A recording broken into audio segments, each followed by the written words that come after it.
Voice diary එක එකතු වෙලා ඉන්න ඔයාලට අද මම අරගෙන ආවේ ශ්‍රී ලංකාවේ සාක්ෂරතා අනුපාතය ගැන. එහෙනම් අපි බලමු ශ්‍රී ලංකාවේ සාක්ෂරතා අනුපාතය 93.3%ක්ද එහෙම නැත්නම් 97.4%ක්ද කියලා. ඊට කලින් අපි මුලින්ම බලමු ජන හා නිවාස සංගණනයක් කියන්නේ මොකක්ද කියලා. එහෙමනම් නිශ්චිත භූගෝලීය ප්‍රදේශයක නිශ්චිත මොහොතක වාසය කරන සියලුම පුද්ගලයන් සහ ඔවුන් වාසය කරන නිවාස ඒකක එකවර ගණන් ගැනීමේ විධිමත් ක්‍රියාවලියක් විදිහට ජන හා නිවාස සංගණනය අපිට හඳුන්වන්න පුළුවන්. මෙහි ඉතිහාසය දෙසට අවධානය යොමු කරනකොට අපිට පැහැදිලි වෙන්නේ ශ්‍රී ලංකාවේ පළවෙනි වතාවට ජන සංගණනයක් පැවැත්වලා තියෙන්නේ වර්ෂ 1971 මාර්තු 27 වෙනි දින.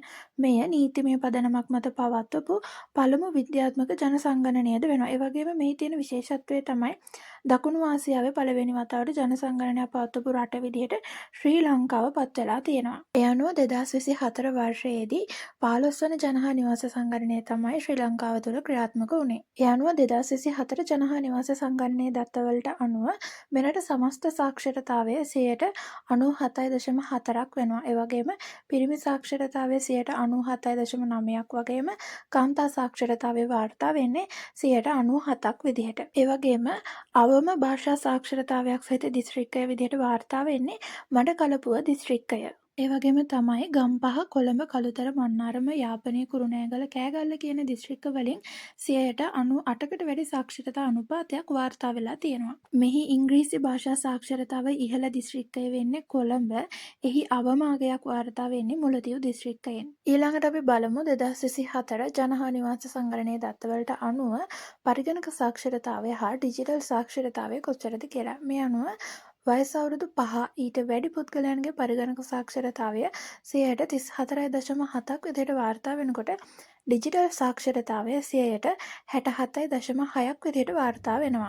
ඒ වගේම පරිගණක සාක්ෂරතාවයේ වැඩිම දිස්ත්‍රික්කය විදිහට වාර්තා වෙලා තියෙන කොළඹ දිස්ත්‍රික්කය, දෙවෙනි ස්ථානය ගම්පහ දිස්ත්‍රික්කයටත්, දෙවෙනි ස්ථානය මහනුවර දිස්ත්‍රික්කයටත් හිමි වෙලා තියෙනවා. ඒ වගේම පරිගණක සාක්ෂරතාවය අඩුම දිස්ත්‍රික්කය වෙන්නේ මන්නාරම දිස්ත්‍රික්කය. ඩිජිටල් සාක්ෂරතාවය අඩුම දිස්ත්‍රික්කය විදිහට වාර්තා වෙලා තියෙන්නේ නුවරඑළිය දිස්ත්‍රික්කය.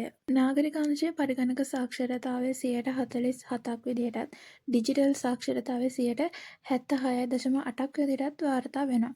එතකොට ග්‍රාමීය අංශයේ පරිගණක සාක්ෂරතාවය 33ක් විදිහට තමයි වාර්තා වෙන්නේ. එතකොට ග්‍රාමීය අංශයේ ඩිජිටල් සාක්ෂරතාවය වාර්තා වෙන්නේ 66.4ක්. ඊළඟට අපි බලමු වතු ග්‍රාමීය අංශයේ පරිගණක සාක්ෂරතාවය.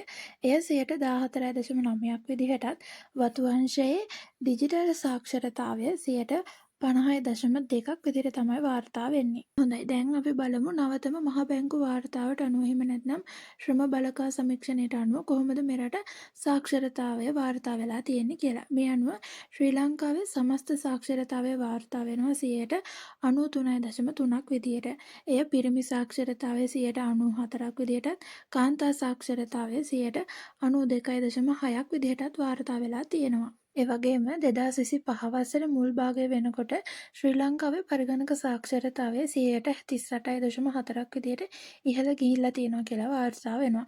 තවද ශ්‍රී ලංකාවේ ඩිජිටල් සාක්ෂරතා අනුපාතය 2025 වර්ෂයේ මුල් භාගය වෙන විට 70.8ක් විදිහට තමයි වාර්තා වෙන්නේ. මං හිතනවා දැන් ඔයාලට මේ වාර්තාවලට අනුව කොහොමද ශ්‍රී ලංකාවේ සාක්ෂරතාවය වාර්තා වෙන්නේ කියන දේ පැහැදිලි වුණා කියලා. ඉතින් මේ ටික හොඳට බලාගෙන ඔයාලගේ තරඟ විභාගවලට සූදානම් වෙන්න.